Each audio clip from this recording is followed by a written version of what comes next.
Okay guys, so today we're going to be doing a review on a little camera called the Olympus mju-ii. Let's get to it. Okay, so the mju-ii it's a tiny point and shoot camera. In fact, I think it is the smallest 35mm camera that you can currently buy. And it's a bit of a cult classic, and I'm going to explain to you why it's a little bit of a cult classic. Okay, so say for example you need a camera that's tiny. This thing is minuscule. This thing will fit into pretty much anywhere. It's smooth, it looks like a pebble. Some people say it looks like a razor. I think it looks a little bit like a bar of soap, like a silver bar of soap. And it's just great. It's tiny, it's a bit plasticky, you know, this is all plastic, there's no metal. Turn it on, just slide it open like that. Turns on super easy. It's weather sealed, although I don't know how the seals hold up on these old cameras, probably not too well. But this thing can take a beating. This is a good little camera, this is a strong little camera. Super duper easy to use. There's no manual controls, which at the same time is kind of a downside because I mean, like, these things are expensive. Like, for some reason these are like really expensive. I don't know why. I can't answer that question. They're cult classics now, so you can be looking to either get, like, I made 3.2 million of these, so they made a lot of them, and yet for some reason, despite making so many of them, these still fetch, like, I paid 250 Australian dollars for mine, which is a lot of money, like an insane amount of money for a plastic throwaway point and shoot that was really not that big of a deal. However, with that being said, I'm not having any buyer's remorse because the camera is remarkable. The lens 35-2.8 is super duper sharp, very sharp. It's fast. The AF is good. I'm going to say good because I'm going to go over the bad points very shortly, but we'll do the good points first. It's fast. It's pretty quiet. You know, it's not the loudest camera. I've got an AF35M, so there, that's like just the loudest thing on the planet. This is much quieter. You know, it's got a very easy to use sort of interface. There's like 2 buttons to it. Mine has a quartz date. I don't use the quartz date. I don't know if you still use the quartz date. What else? I mean, this is the one that had its parts made in Japan. There's a few versions of these. One of them made in Taiwan. I'm not entirely sure 100% on what the difference is. I presume probably quality. Super easy to load. Like, you pop the back door open, it comes up. This is the size, like a roll of film. Like, this thing is tiny, absolutely tiny. I'm gonna put a photo up with like a roll of film inside, and just to show you how tiny this thing is, because you can't comprehend it until you see it.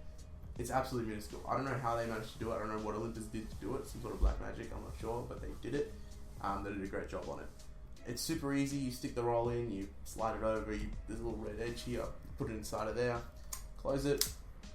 Obviously there's no film, so it's not going to do anything. But then it makes a noise, and then you turn it around, and this E goes from being an E to a 1, and you're ready to shoot. Super easy to go, super easy to pop in some film, super easy to go and start shooting with it. And this thing is good at that.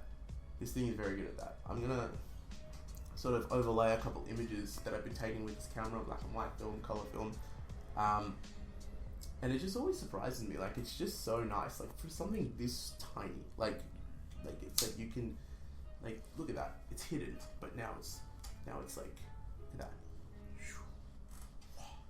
It's tiny. Yeah, like, honestly, I think this is probably the best point and shoot money can buy at the moment. I mean, obviously you've got cameras like the Contax T2 and the for example, like the Yashica T4, which is, I think, a more just a bigger version of this camera. They share very similar lenses.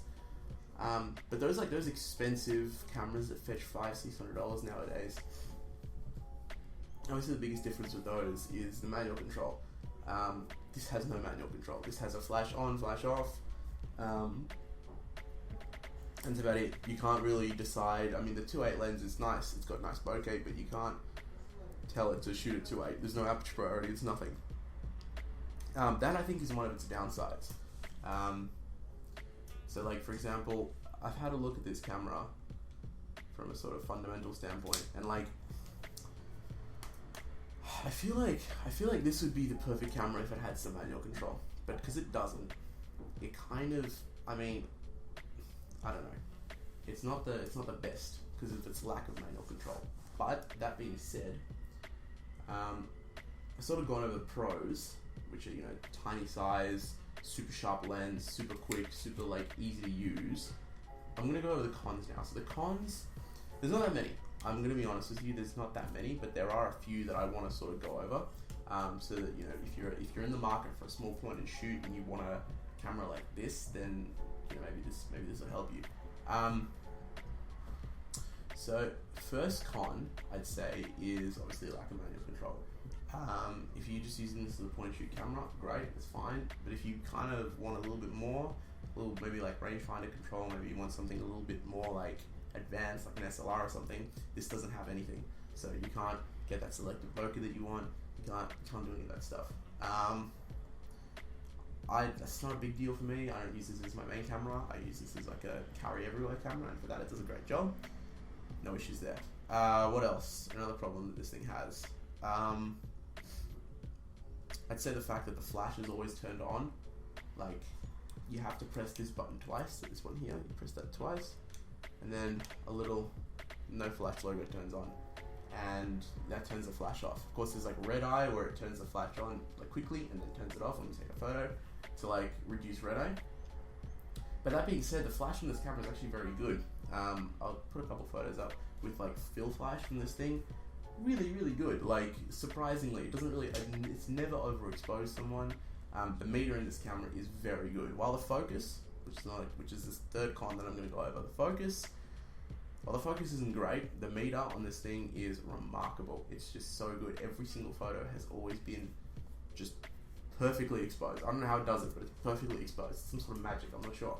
But the focus isn't so great. The problem with the focus is it misses quite a lot. Like, I'm not going to sit here and sugarcoat it. This thing misses a lot of shots, and unless you